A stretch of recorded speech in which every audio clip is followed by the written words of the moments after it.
Bonjour, nous sommes le vendredi 29 mars 2024 et nous allons parler des incendies qui avaient eu lieu au Chili le mois dernier. D'après certains dires, ce seraient des sociétés immobilières qui seraient soupçonnées d'être à l'origine de ces incendies.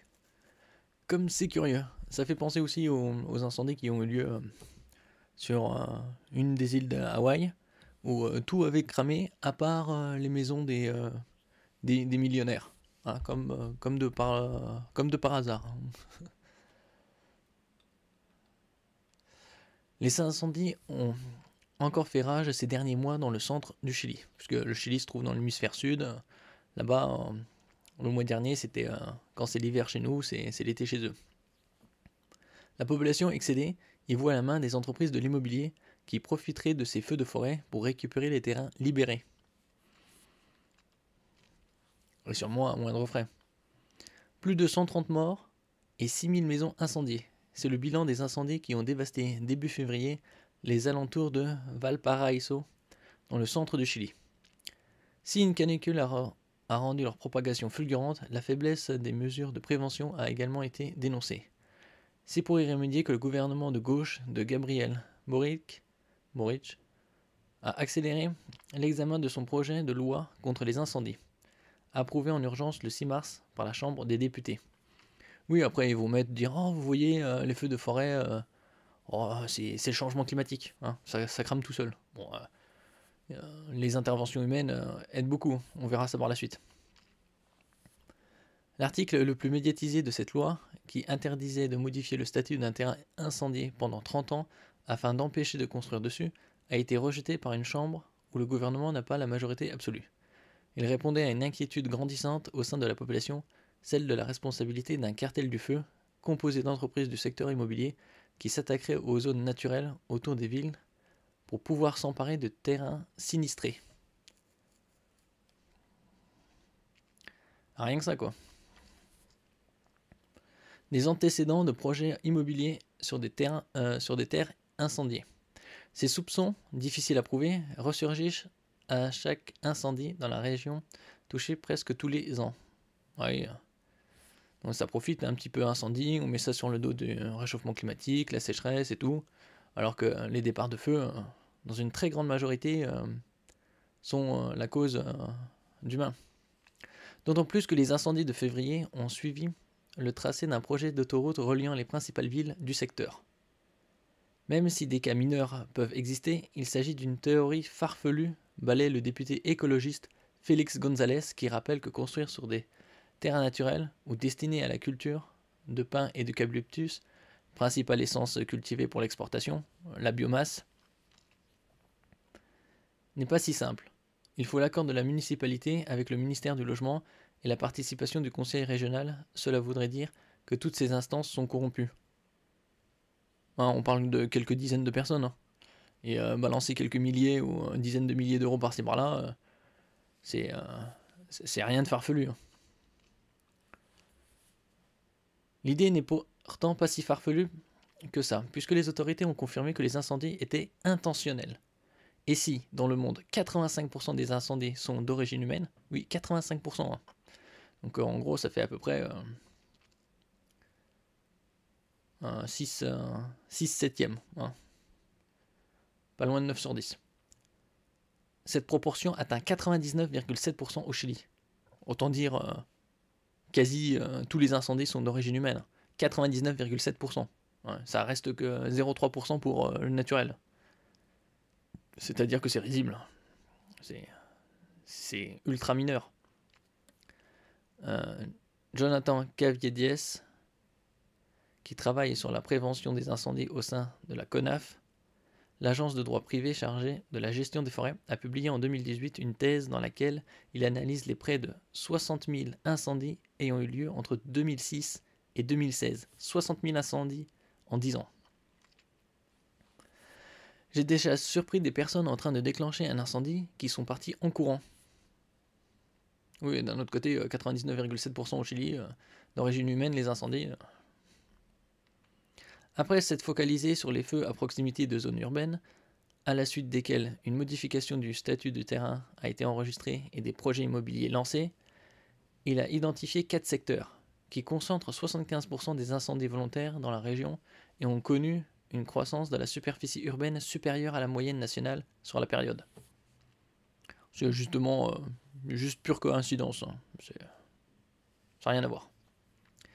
À Quilpué, quelques kilomètres à l'est de Valparaíso, où la population a augmenté de 19%, des incendies ont eu lieu dans plusieurs zones destinées à l'exploitation forestière entre 2006 et 2008.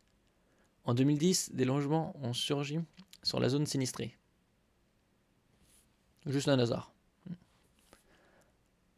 À Platsilla, au sud-ouest de Quilpué, même constat. Des incendies ont été enregistrés entre 2010 et 2012, puis en 2013.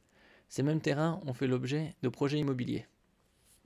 Ah, comme le terrain est rasé, incinéré, ça laisse de la place.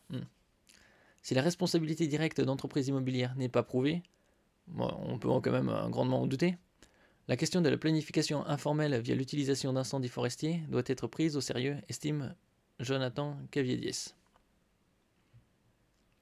Oh, ça les arrange bien, quoi. À qui profite le crime? L'organisme chargé de la gestion des forêts est une agence de droit privé exerçant une mission de service public. Cette situation est fréquente au Chili. J'ai déjà surpris des personnes en train de déclencher un incendie qui sont ensuite parties en courant.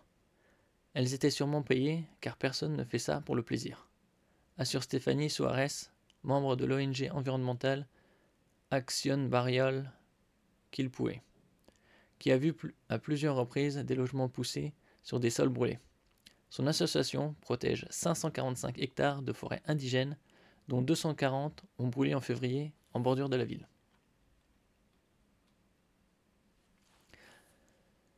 Pas de normes pour les activités sur des terrains brûlés. Oui, d'un autre point, c'est quand même curieux que à peine le terrain brûlé, que quelques mois, voire peu de temps après, voire un an ou deux, il y a déjà des projets qui poussent sur ces terrains. Il n'y a aucun contrôle.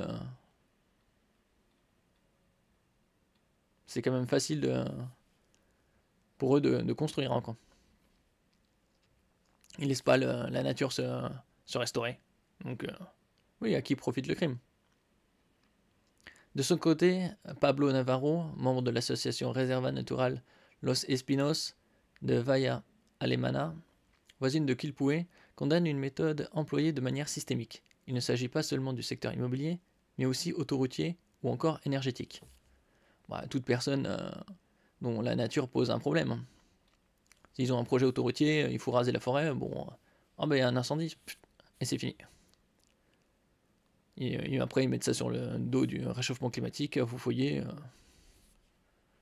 personne n'est fautif.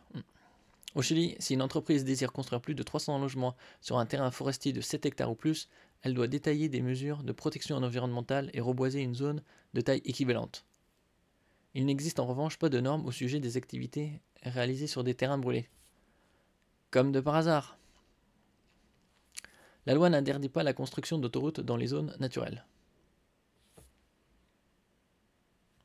Dans un tel contexte, il n'est pas hasardeux d'avancer que les incendies puissent être un moyen d'échapper au contrôle environnemental, estime Jonathan Caviedes. D'autant plus que la question de l'utilisation des incendies par le secteur immobilier n'est pas propre au Chili. D'autres pays comme l'Espagne et le Mexique ont adopté des lois protégeant les terrains sinistrés. La loi d'urgence présentée début mars, qui prévoit la mise en place de pare-feu sous la forme de coupe-forêt qui peut atteindre plusieurs kilomètres, la limitation des monocultures forestières aux abords des villes et la création d'un service forestier national pour remplacer l'entité privée actuellement chargée de ce sujet est loin de faire l'unanimité. Elle est insuffisante, ne protège pas les forêts et n'interdit pas la construction d'autoroutes et de lignes à haute tension dans les zones naturelles, condamne Pablo Navarro. Elle ne dote pas non plus toutes les forêts indigènes d'un statut protégé. Oui, ils vont dire que les lois sont mal faites, mais c'est délibérément mal fait. Et de là faire croire que c'est impossible que tous les politiciens soient corrompus, pas besoin de les corrompre tous, juste la majorité. 51% suffit. Ou faire en sorte que les autres ne votent pas ou ne soient pas présents lors de vote.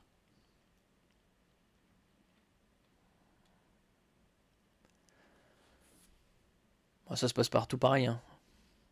à faire croire que les politiciens sont au-dessus de tout, au-dessus de la corruption, que la corruption c'est juste les gens pauvres.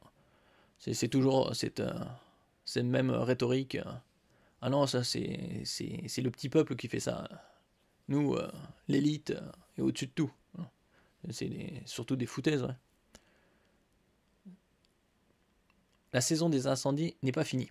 Il s'agit pourtant d'un enjeu de prévention des incendies, puisqu'elle résiste mieux aux fortes chaleurs que le pin et l'eucalyptus, espèces très sèches qui permettent aux incendies de se propager rapidement. Surtout que le pin, c'est un résineux, et c'est la résine qui entretient le feu. Explique Stéphanie Suarez. Selon les données de la CONAF, en 2016-2017, 63% du total des zones affectées par les incendies correspondaient à des plantations en monoculture, contre 13% pour les forêts indigènes. Oui, c'est ça le problème des monocultures, c'est que mono c'est et un seul type de culture. Donc une fois que ça crame d'un côté, tout crame tout pareil. Alors que les forêts indigènes, c'est des dizaines de types d'arbres différents. En l'absence d'un service public chargé de la prévention des incendies, les ONG sont souvent livrées à elles-mêmes. Nous avons installé des pare-feux nous-mêmes, déplore Stéphanie Suarez. Nous n'avons reçu aucune aide financière pour l'après-incendie. Ça aussi, c'est curieux, quoi. La protection de l'environnement, c'est sur le papier, mais dans les actions, le gouvernement est absent. Le projet de loi du gouvernement a été transmis au Sénat, majoritairement à droite, où il devrait être étudié prochainement. Mais il devra sûrement repasser devant la Chambre, voire en commission mixte, avertit le député Félix González. J'espère qu'il sera adopté au plus tard cet hiver pour pouvoir commencer à mettre en place les mesures. En attendant, l'été austral n'est pas terminé. Le 13 mars, Valparaiso était de nouveau frappé par un incendie. Le temps presse. Oui, à force de... Il y a de plus en plus d'incendies et de plus en plus intenses à travers le monde. L'année dernière, c'était en Californie. Bon, il y a aussi chez nous. C'était dans les Landes, où il y a beaucoup de pins et donc ça crame rapidement et très fortement. Sinon, il y avait aussi le Canada avec il y avait plusieurs millions, je crois que c'était plus de 10 millions d'hectares même, de forêts qui avaient cramé. Récemment, c'était aussi au Texas. Et là, au Chili. Merci pour votre écoute. N'oubliez pas de mettre un j'aime, un commentaire, de partager et de vous abonner à la chaîne. À la prochaine fois.